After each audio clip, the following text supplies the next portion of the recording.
Marcos capítulo 1, versículo 40 em diante, eu leio da Nova Versão Transformadora, que diz assim: um leproso veio e ajoelhou-se diante de Jesus, implorando para ser curado. Se o Senhor quiser, pode me curar e me deixar limpo. Cheio de compaixão, Jesus estendeu a mão e tocou nele. Eu quero, respondeu, seja curado e fique limpo. No mesmo instante, a lepra desapareceu e o homem foi curado. Então Jesus se despediu dele com uma forte advertência: não conte isso a ninguém. Vá e apresente-se ao sacerdote para que ele o examine. Leve a oferta que a lei de Moisés exige pela sua purificação. Isso servirá como testemunho. O homem, porém, saiu e começou a contar a todos o que havia acontecido. Por isso, em pouco tempo, grandes multidões cercaram Jesus, e ele já não conseguia entrar publicamente em cidade alguma. E embora se mantivesse em lugares isolados, gente de toda parte vinha até ele. De todos os evangelhos, e os evangelhos, para quem não sabe, os evangelhos nada mais são do que os registros do ministério público de Jesus, desde o momento do seu nascimento até a sua ascensão. Ali o seu chamado se evidencia, aquilo pelo qual o Senhor Deus o mandou, o enviou à terra. Ele, de forma detalhada, tem registrado episódios que comprovam de que ele é o Messias. Algumas pessoas me perguntam, quando querem começar a ler a Bíblia, e lê-la assim, não de uma forma aleatória, mas lê-la assim: eu quero fazer um plano de leitura, pastor. Esse ano ou esse semestre, eu quero te desafiar, se você ainda não fez, eu quero começar a ler a Bíblia. Por onde eu começo? Existem vários recursos de leitura bíblica. Algumas Bíblias até, quando são editadas, pelo menos antigamente vinham um plano de leitura anual, aonde assim, nas últimas páginas, quase que colado com a contracapa, vinha orientações de como você deve ler a Bíblia. Quantos capítulos por dia? Lê 2 de Gênesis, lê 2 Salmos, lê 2 do Novo Testamento. Ótimo. Toda leitura da Bíblia é boa. Eu, em particular, quando me perguntam por onde começar, eu sempre oriento a começar pelos evangelhos. Por mais que seja importante você ler Gênesis, você ler os Salmos, sendo agora crente em Jesus, cristão, eu sempre oriento as pessoas a ouvirem e lerem a respeito da vida de Jesus. E a orientação que eu dou é essa: leia primeiro os evangelhos de forma sequencial. Mateus, Marcos, Lucas e João. Cada um deles traz uma contribuição quanto à informação sobre o ministério público de Jesus. Em particular, o evangelho de Marcos é um evangelho dos mais intensos que você vai encontrar nos 4 evangelhos.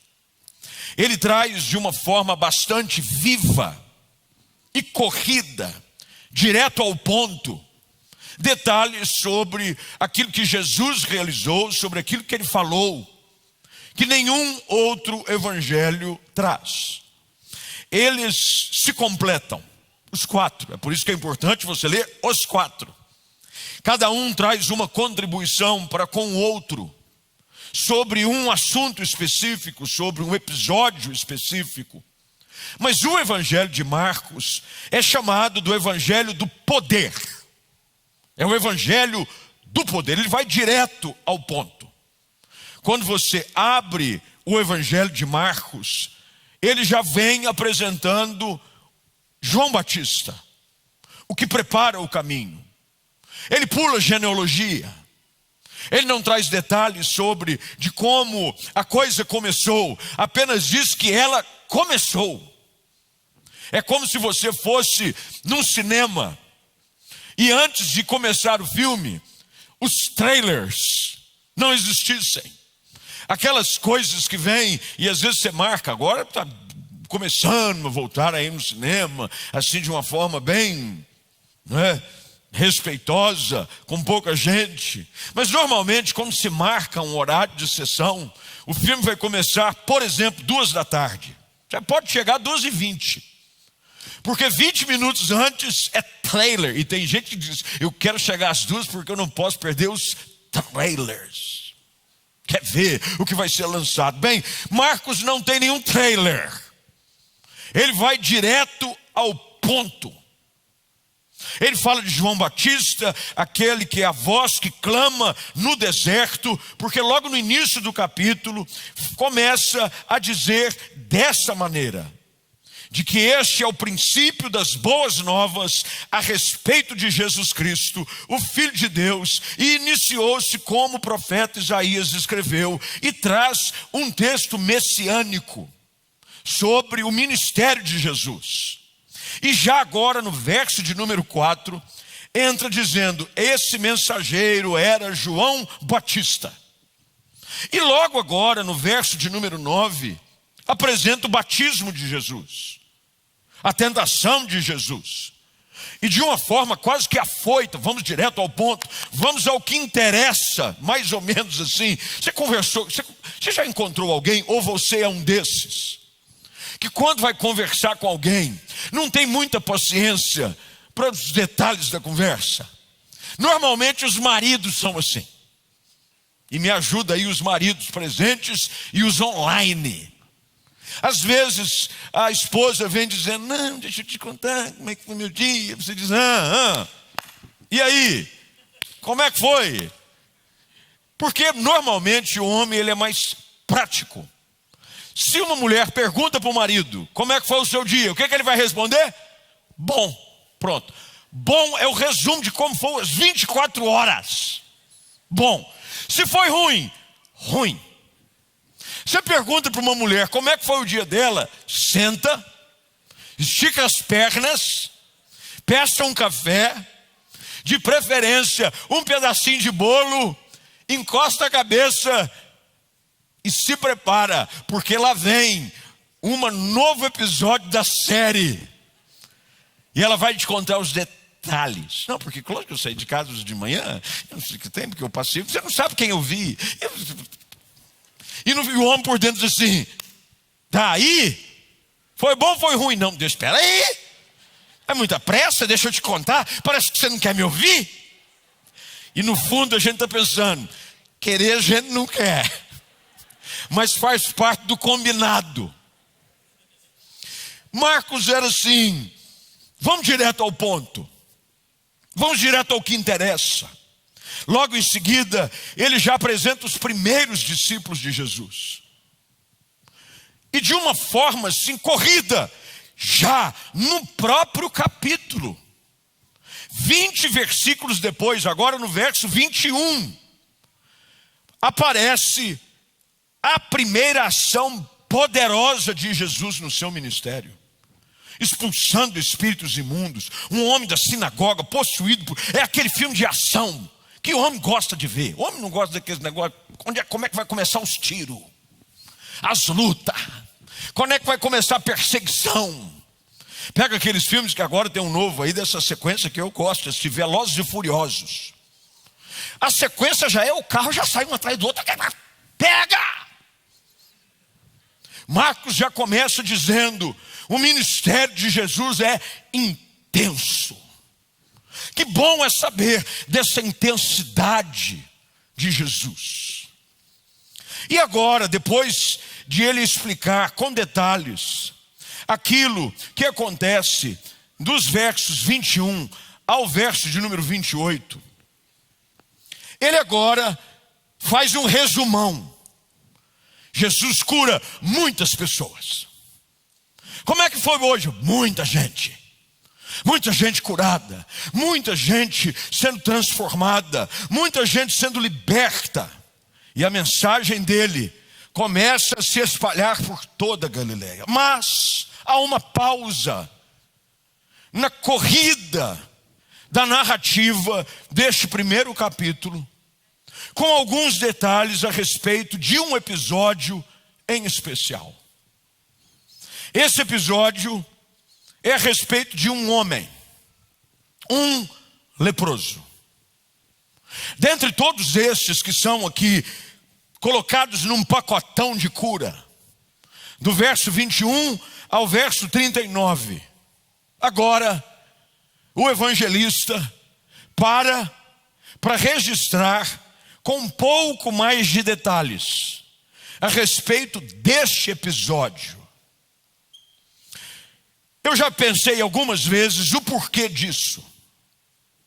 Por que essa situação, esse milagre, ele se destaca entre todos os outros?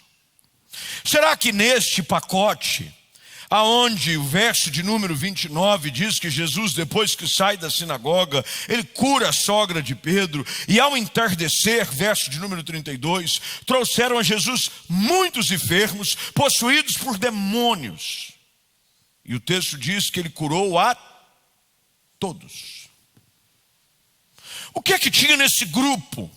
Será que não tinha gente interessante, gente que precisava de milagre? Será que não havia nada assim que exigisse, ou pelo menos valesse uma atenção especial? Com certeza, toda pessoa é preciosa para Deus. Num ambiente desse aqui, dentro da limitação que podemos receber, somado àqueles que estão em casa, não há distinção para Deus. O fato aqui é de que não há prediletos. Deus nos ama a todos. O seu problema, o meu problema, a sua luta, a luta de quem está ao seu lado, a luta de quem está em casa, você mesmo que está nos assistindo, ela é importante para Deus igual. Deus não chega num ambiente como esse e nem seleciona aqueles que estão online agora num culto para dizer: hoje nós vamos fazer um bingo de cura. O anjo, sem você saber, distribuiu um número na sua entrada. Quando você entra naquele lugar, cada um tem um número. E Deus lá no céu diz: manda rodar a roleta. Roletrando. Joga a bolinha.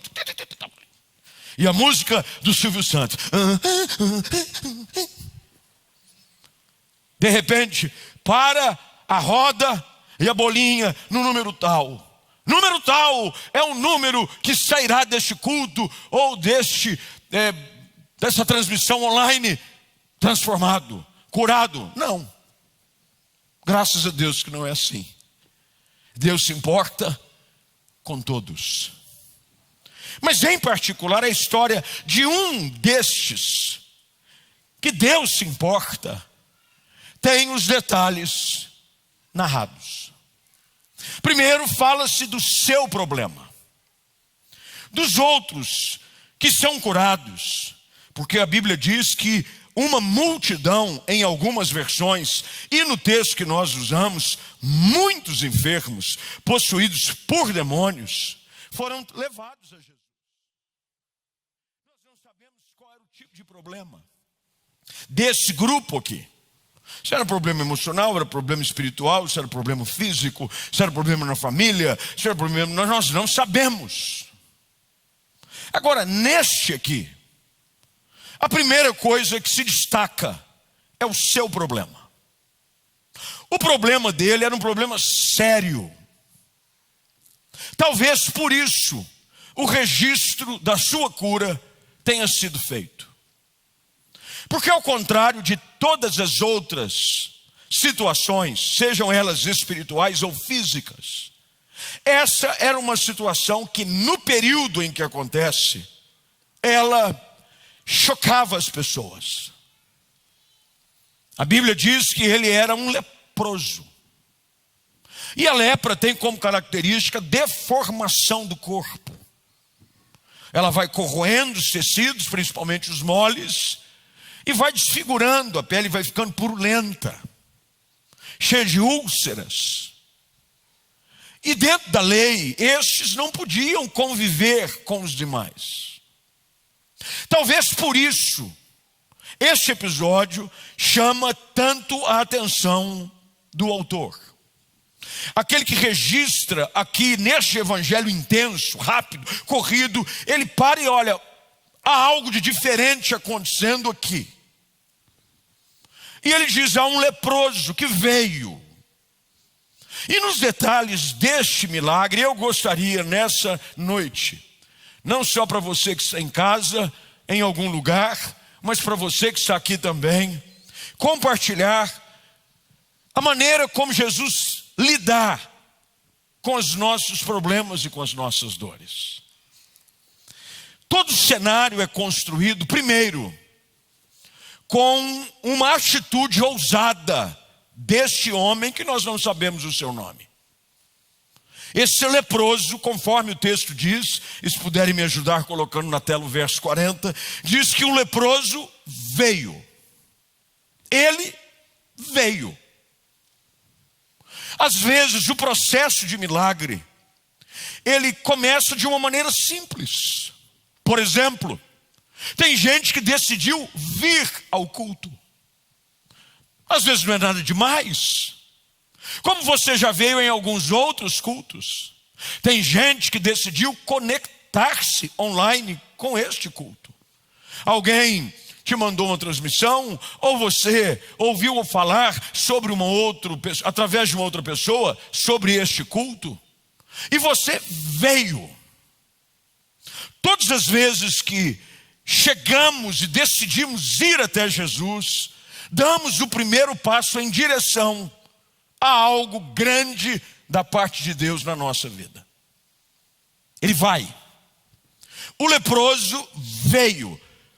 Pode parecer algo comum ao lermos o texto, mas lembre-se das questões culturais da época.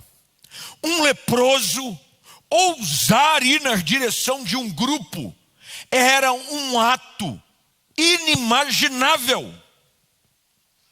Mas ele aqui nesse texto chama a atenção do autor exatamente por isso. E neste evangelho cheio de correria, algo chama a atenção e diz, um leproso veio. Expulso pela sociedade, rotulado como doente, recebeu um selo de desaprovação. Esse não convive entre nós.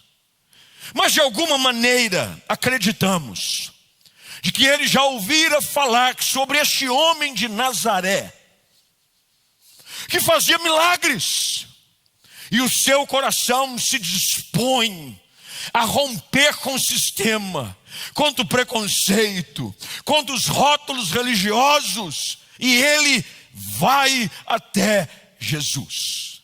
O homem veio. Tiago, ao escrever a sua carta, no capítulo 4, verso de número 8, ele afirma de que quando nós nos aproximamos de Deus, Ele se aproxima de nós. Para cada passo que damos na direção de Deus, Ele já deu alguns passos na nossa direção. Quando você decide ir, Jesus começa a caminhar na sua direção. Aquele que vem até mim, de maneira nenhuma eu lançarei fora. O leproso vai, e ele vai com seus medos, não há dúvida nenhuma. E eu tento sempre, ao ler as Escrituras, me colocar no lugar dos personagens citados. Não há dúvida nenhuma que o leproso foi com seus medos, com medo de talvez receber o mesmo tipo de desaprovação que um homem chamado Bartimeu recebe quando começa a gritar. Lembra-se da história registrada no mesmo evangelho, no capítulo 10, versículos 42 em diante. Quando Jesus está passando por Jericó, um homem cego mendigo, chamado Bartimeu, ouve falar que ele está se aproximando e começa a gritar: Jesus, filho de Davi, tem misericórdia de mim. E a multidão mandava ele ficar calado. Em outras palavras, cala a boca. Mas Bartimeu continuava a gritar ainda mais alto. Talvez o mesmo tipo de medo. O que vão pensar de mim? Será que eles não vão me enxotar do lugar, como fazem em qualquer lugar por onde eu passo? Será que se eu for naquela igreja? Será que se eu for lá falar com aquele pastor? Será que se eu for naquela reunião, do jeito que eu sou, enfermo, doente? Porque a lepra aqui, ela traz como símbolo para os nossos dias a marca do pecado. Era considerado aquele que estava leproso como amaldiçoado. Era a marca da maldição. E ele vai. E o texto diz que imediatamente, na agilidade em que o autor escreve, diz que ele ajoelha-se diante de Jesus. Imagine a cena. Um homem provavelmente escondendo as suas feridas, escondendo os seus problemas, vai até Jesus. E o texto diz que ele ajoelha-se diante dele. O ato de ajoelhar-se, em algumas versões diz prostrou-se. Significam algumas coisas, dentre elas, primeiro, um ato de rendição. Para mim não dá. É como eu estou, prostrado. Às vezes nós chegamos até Jesus desse jeito, arrebentados, prostrados, sem saber como fazer, sem saber aonde ir. Nos prostramos, nos lançamos por terra, porque nós já não temos mais forças para caminhar. O texto diz que ele se prostra, ajoelha-se. O mesmo ato também pode simbolizar o reconhecimento da autoridade de Jesus. Um judeu, um bom judeu, não ajoelhava-se diante de qualquer outra pessoa que não fosse o próprio Deus. Lembra-se da história de 3 jovens hebreus que são conhecidos mais pelos seus nomes babilônicos do que pelos seus nomes de nascimento: Sadraque, Mesaque, Abdenego. Eles foram lançados na fornalha. Por quê? Porque eles se recusaram a ajoelhar-se, prostrar-se diante da estátua que o rei havia construído. Quando o leproso vem e ele se ajoelha, prostra-se diante de Jesus, ele reconhece que Jesus pode fazer por ele aquilo que ele não pode fazer por si mesmo. Todas as vezes que eu me aproximo de Jesus, eu preciso reconhecer de que eu não tenho forças, mas Ele pode me ajudar. Tem gente que talvez chegou aqui ou está em casa nos acompanhando, e você está rotulado da mesma forma que esse leproso. Para você não tem saída, porque a lepra era sentença de morte, e morte lenta e sofrida. O pecado continua sendo sentença de morte e morte sofrida. O salário do pecado é a morte. E você chega dizendo: não há saída para mim, eu estou rotulado como condenado, para mim não tem saída. Isso aí ninguém salva. Talvez já tenham dito a seu respeito: para esse não tem jeito, nem Deus dá um jeito nele ou nela.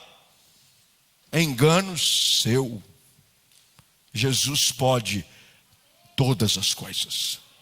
Esse homem prostra-se, ajoelha e diz, no mesmo ato ele diz: eu não consigo mais caminhar, não tenho esperança, mas ao me ajoelhar diante de ti, eu reconheço quem tu és. E ele o faz com as suas palavras.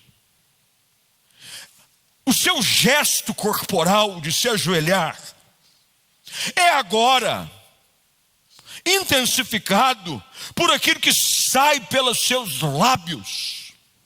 Olha o que ele diz: se o Senhor quiser, pode me curar e me deixar limpo. Que declaração linda de fé! Eu não posso. As pessoas dizem que não tem mais saída. Para todo mundo, eu sou um caso perdido. Ah, mas se o Senhor quiser, o Senhor pode.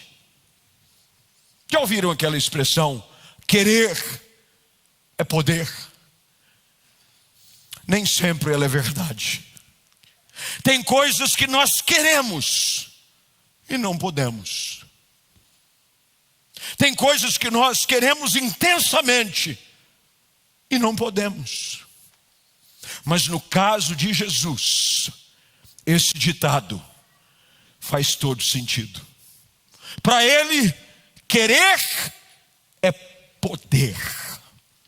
Quando Jesus quer, não há nada que possa o impedir. O leproso disse: se o Senhor quiser, eu posso ser curado. O Senhor tem poder para isso. E agora? A reação de Jesus a uma atitude como essa é fascinante. Jesus sempre está disposto a responder com um gesto de graça, de misericórdia, de bondade, quando nós nos aproximamos, como este homem se aproximou. Ele vem, mesmo com todo mundo dizendo que não tem jeito, ele vai. Quem sabe não foi como você chegou. Você veio já ouvindo em alguns lugares: vai na igreja para quê? Seu caso não tem saída não, rapaz. Seu casamento já está perdido. A sua empresa já foi para o buraco. Essa enfermidade, os médicos já disseram que não tem cura. Esse seu problema, o pecado que você cometeu, não tem perdão. E já querem te condenar, e você se sente como esse leproso. Mas você veio, e que bom que você veio. Sempre é bom ir até Jesus. Não há um caso sequer registrado nas Escrituras daqueles que foram até ele e que voltaram do mesmo jeito. Ele se prostra, ele clama, e agora a reação de Jesus começa a ser narrada. Eu volto a dizer, tudo isso que eu falei, o evangelista registra num versículo. Chegou um homem leproso, prostrou-se e começou a clamar, implorando: se quiseres, pode me curar, e eu ficarei limpo. Um versículo. Na intensidade, ele registra agora a reação de Jesus no verso 41. Olha que lindo o texto. Cheio de compaixão. Como é que Jesus reage às nossas dores? Ao contrário das pessoas, Jesus não reage nos julgando. Já perceberam que as pessoas são rápidas para criticar e julgar? Quando erramos e falhamos, cometemos o mesmo ato que é registrado no Evangelho de João, aonde uma mulher é pega em flagrante adultério, e aqueles que eram os julgadores e críticos de plantão já estavam cada um com uma pedra na mão. Tropeça para você ver. O povo é rápido para te julgar. Escorrega para você ver. Pedra vem de onde você jamais imaginou, e até daqueles que você jamais pensou que te atacariam. Infelizmente, o povo é impiedoso. Mais ou menos é como aquela situação, como alguns dizem, Na época da bola, do futebol, eu nem posso falar de futebol hoje, em respeito aos São Paulinos. Deus abençoe vocês. Como um bom flamenguista, eu preciso nessa noite me reservar a sua dor. Como Jesus, com compaixão. Naquela época da bola, que jogava Romário e Bebeto, usa-se até uma expressão, tem um pastor que a gente sempre se encontra, ele diz assim: "Ih, rapaz, a bola quicou na frente.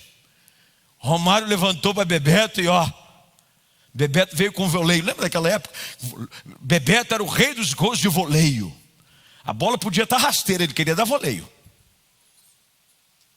Quando a gente chega diante de uma situação, expõe as nossas lepras, as pessoas veem os nossos defeitos, veem os nossos pecados, veem os nossos erros, veem as nossas falhas. A atitude normalmente do povo é a mesma quando Pilatos apresenta a causa de Jesus.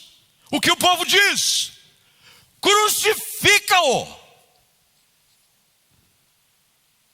Mas que bom é saber que Jesus não reage como muitos têm o costume de reagir. A atitude esperada na aproximação de um leproso em qualquer ambiente era de se afastar. Um leproso vem, as pessoas se afastam. Um leproso vem, as pessoas correm. Um leproso vem, as pessoas dizem: "Sai daqui, imundo." Como é que Jesus reage? Verso 41. Cheio de compaixão, Jesus estende a mão. Que coisa linda saber que, ao contrário de muitos, ao invés de recuar, Jesus caminha na nossa direção, cheio de compaixão. Apenas Marcos registra essa reação emocional de Jesus. Aliás, ela é repetida, porque ela começa a ser evidenciada. É por isso que o mesmo cego Bartimeu, que eu já citei alguns minutos atrás, no seu clamor público, algumas versões dizem que ele clama: "Tem compaixão de mim." Jesus era um homem compassivo. Jesus olhava para a dor dos outros com um olhar de misericórdia. Jesus continua olhando para a nossa dor, para os nossos erros, cheio de compaixão. Compaixão é se identificar com o nosso sofrimento. Cheio de compaixão. O texto diz que Jesus estende a mão. Ele vai, a mão de todo mundo está assim. Jesus estende a mão. Que lição maravilhosa que Jesus dá aos discípulos e os espectadores de plantão. Quando todos recuam e tentam fugir, porque normalmente quando falhamos, erramos, somos abandonados, sim ou não, gente? Viram as costas. Os supostos amigos nos deixam. Jesus estende a mão. Talvez por isso o evangelista faz questão de registrar esse episódio de cura no meio deste capítulo tão intenso.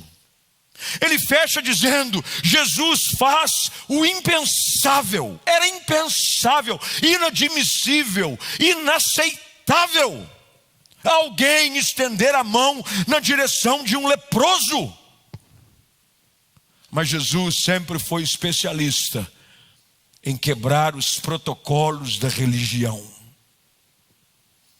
Ao contrário dos rabinos, dos religiosos que evitavam os leprosos, para que não se contaminassem, Jesus expressa a sua compaixão com um gesto físico. Deixa eu dizer algo para vocês: compaixão precisa ser demonstrada. Às vezes nós dizemos que temos: eu tenho compaixão, misericórdia daquele irmão, coitado daquela pessoa que está passando por uma luta. Mas o que é que você faz? Às vezes nós só falamos, às vezes nós só sentimos, mas nós não agimos. Jesus estende a mão. Ao estender a mão, ele toca nele. Imagine o choque para todos. Onde já se viu, todos sabem de que ao chegar um leproso, a ordem é contato zero. É muito pior do que nós podemos imaginar nesse momento que vivemos de pandemia. Quando alguém espirra perto da gente, a gente fica em desespero. Espirrou, não sabe para onde vai. Você está de máscara, você cobre a cara. Jesus, repreenda agora. Às vezes a pessoa está com alergia. Não é? Quem tem rinite alérgica sofre o preconceito. Espirrou-se. As pessoas já te olham assim, ó. Sai de mim. O leproso sabia que a cultura não permitia que ele fosse tocado, e Jesus toca nele, na presença de todos. Jesus reage às nossas dores, estendendo a mão para nós, quando todos recolhem a mão. Quando todos desistem de nós, Jesus insiste na gente. Ele estende a mão e toca nele. E o toque de Jesus é agora somado às suas palavras. Ele diz: eu quero. Jesus deseja mudar histórias. O registro aqui nas Escrituras nos traz essa verdade milenar, de que não importa qual seja o seu problema, Jesus não só pode, mas Ele quer mudar a sua história. Ele diz: eu quero. Foi para isso que eu vim. Para isso se manifestou o Filho de Deus, para destruir as obras do diabo, para buscar as ovelhas perdidas da casa de Israel, para anunciar o ano aceitável do Senhor. Eu quero, meus queridos, você em casa e você aqui, se há uma coisa que você não pode ter dúvida, é sobre o desejo de Jesus de mudar a sua história. Algo comum para todos nós aqui, no coração de Jesus, é o desejo de transformar a sua vida, transformar seu casamento, perdoar os seus pecados, sarar as suas feridas. Ele diz: eu quero. E imediatamente o querer de Jesus é revelado pelo seu poder e autoridade. Verso de número 41 ainda. Nós não saímos de 2 versículos. Ele diz: seja curado e fique limpo. Seja curado. Eu quero e posso. Tem coisas que queremos e não podemos. Jesus não só quer, mas Ele pode mudar a sua história, perdoar os seus pecados, sarar as suas feridas, restaurar a sua família, transformar e fazer tudo novo. O texto diz que Jesus diz: eu quero, e dá uma ordem. Que homem é esse que com uma palavra quebra as cadeias que nos prendem? Que homem é esse que com uma palavra muda a nossa realidade? Eu quero, fica limpo. E o texto diz: no mesmo instante,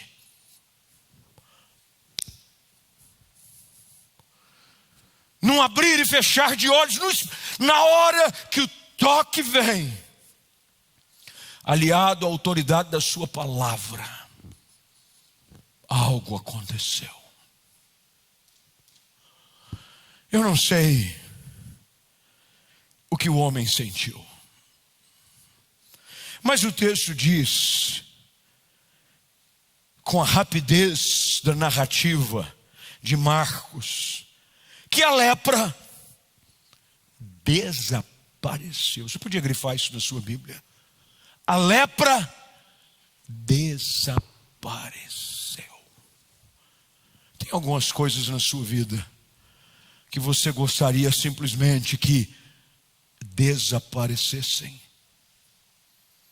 A dor da condenação, a vergonha, a tristeza, a depressão, a angústia, a condenação. O texto diz que no mesmo instante a lepra desapareceu. Você sabia que Jesus tem o poder de fazer desaparecer aquilo que tanto te aprisiona e te machuca? De repente, desaparece. As feridas, as marcas, as vergonhas, desaparece. À vista de todos. Jesus então o despede. E diz, não conte a ninguém, como se fosse possível.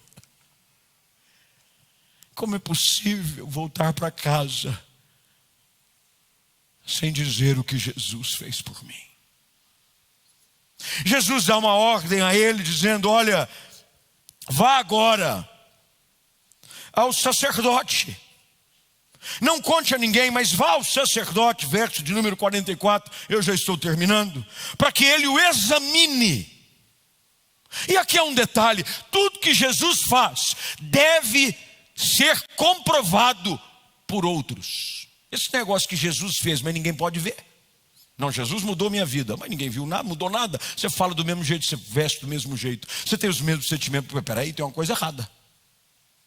Não basta apenas eu me sentir transformado, as pessoas têm que me verem transformados.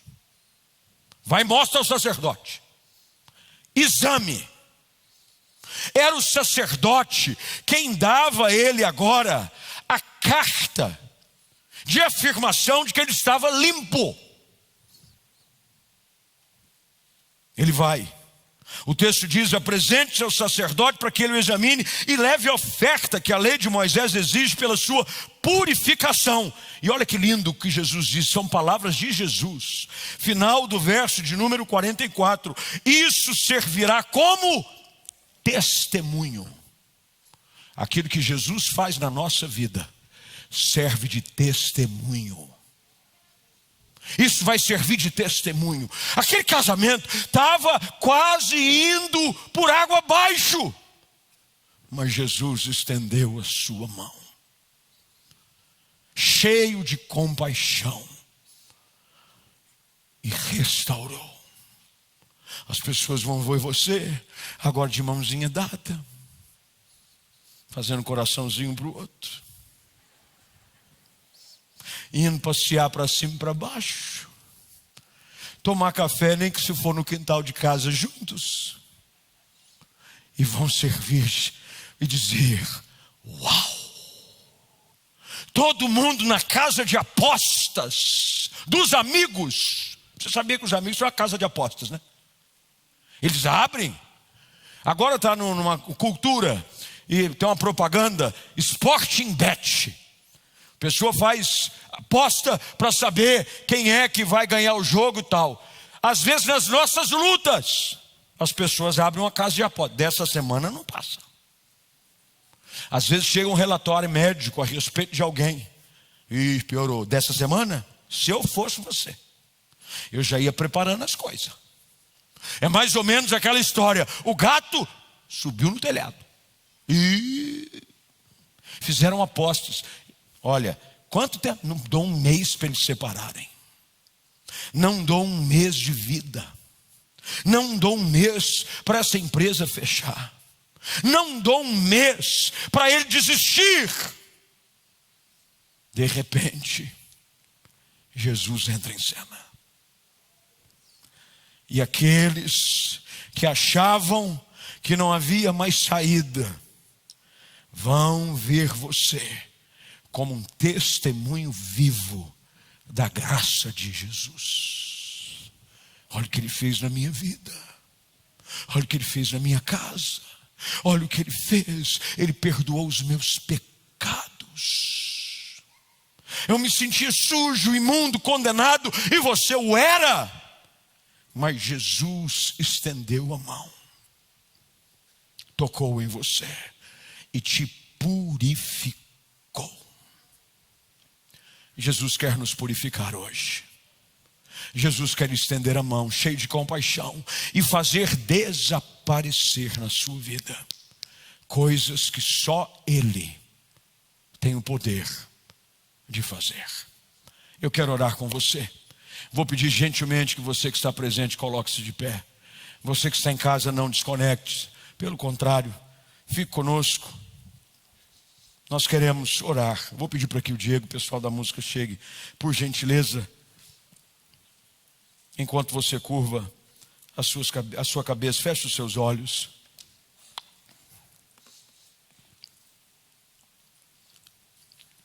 Como é que você chegou aqui? Como é que você entrou nessa transmissão hoje à noite?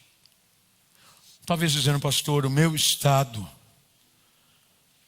é como desse leproso, deplorável. Nem eu mesmo mais acho que tem saída para mim. O pecado encontrou espaço tão grande na sua vida que trouxe uma destruição avassaladora. Você andou para longe de Deus, ou sequer você nunca esteve perto de Deus. E o pecado começou como uma lepra a consumi-lo. Só que ao contrário da lepra física, a lepra espiritual nos consome de dentro para fora. Mas hoje, nesse ambiente do culto online e desse ambiente do culto presencial, você tem a oportunidade de, como este homem, ir até Jesus. Do jeito que você está. Do jeito que você está. Com seus medos, com suas frustrações, com seus pecados. Vem até Ele. O leproso vem até Jesus e ele se prostra. Ao prostrar-se, ele abre o seu coração dizendo, Senhor, se tu quiseres, o Senhor pode. Foi uma surpresa para aqueles que estavam ali. Não é uma surpresa para nós saber qual é o desejo do Senhor. O profeta diz que o desejo do Senhor é de que ninguém se perca, antes que todos sejam salvos. Mas eu preciso ir até Jesus. Nós não podemos chamar aqueles que estão presentes ao altar, quanto menos você que está online. Mas você pode, aí onde você está, aqui ou em casa, ir até a presença de Jesus. E como este leproso, prostrar-se diante dele e dizer, Jesus, muda a minha história. Estenda a tua mão na minha direção. Perdoa os meus pecados. Transforma o meu casamento. Muda a minha história. Se o Senhor quiser, o Senhor pode. E surpreenda-se com o toque poderoso das mãos daquele que tem o poder de transformar a sua vida. Se esse é o seu desejo, aí onde você está, eu queria convidá-lo a fazer isso. Dobrar os seus joelhos. Se esse é o seu desejo, se você precisa de um toque para que Jesus faça algo desaparecer, pastor, aquele pecado, ele vive me perseguindo, pastor, eu não consigo me desvencilhar dele. Ele me faz sentir imundo, ele me faz sentir sujo, ele me faz sentir como esse leproso. Prostre-se diante de Jesus, em casa. Faça aí da sua sala, do seu quarto, do ambiente onde você está. Jesus está aí também. Dobre seus joelhos. e diga: se o Senhor quiser, o Senhor pode. E sinta-se envolvido pela compaixão de Jesus. Um Deus compassivo, que estende as mãos na tua direção e te toca. O toque de Jesus, que muda corações. Juntamente com a autoridade da sua voz, fica limpo. O pecado é perdoado. A dor é retirada. A enfermidade é curada. O casamento é transformado. A família, pelo toque e pela autoridade da voz daquele que pode todas as coisas. Eu quero orar com você. Pai, nessa noite nós olhamos para a história deste homem. Talvez o seu nome não tenha sido descrito, para que, como assim o foi, nós pudéssemos de uma maneira mais fácil nos identificar com ele. No lugar do leproso, nós facilmente poderíamos colocar o nosso nome, porque todos nós somos pecadores e carecemos da tua graça. E nós chegamos hoje, nós aqui viemos, nós aqui estamos, e te rogamos, se tu quiseres, o Senhor pode, faça algo. Pedimos a Deus que da mesma forma como Jesus estendeu as mãos na direção daquele homem, assim o seja sobre nós. E que desapareça a acusação do diabo por causa do pecado que é perdoado.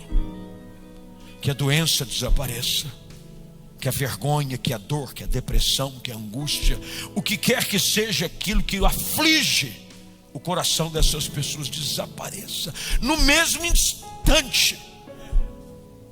E que a nossa história, assim como o Senhor Jesus disse a respeito daquele homem, sirva agora de testemunho do que o Senhor tem poder para fazer. Nós assim oramos, crendo de que o Senhor está fazendo algo novo na nossa vida, na nossa casa, em nome de Jesus Cristo. E se você assim crê, fica de pé, dá glória a Deus, e pela fé, faça como o leproso, comece a celebrar aquilo que Jesus já fez na sua vida nessa noite. Em casa do mesmo jeito, com uma das suas mãos levantadas, comece a agradecer ao Senhor. Obrigado porque o meu pecado foi perdoado. Obrigado porque o Senhor estendeu a mão na minha direção. Obrigado porque eu sei que o Senhor está fazendo grandes coisas na minha vida. Você pode fazer isso nessa noite. Você pode levantar as suas mãos e pela fé começar a agradecer ao Senhor pelo toque da graça, o toque da misericórdia, o toque do perdão, o toque da restauração, o toque do Deus que muda realidades. No mesmo instante, algo aconteceu. Coisas estão acontecendo instantaneamente na sua vida nessa noite. Talvez você ainda não consiga ver, talvez você ainda não tenha visto, mas com certeza, pela fé, creia. Algo está acontecendo na sua vida, na sua casa, no seu trabalho, no seu coração. Os seus pecados, se você os confessou, foram perdoados. Agora já nenhuma acusação há contra você. Que coisa linda é saber de que sairemos daqui tocados e transformados pelo Senhor.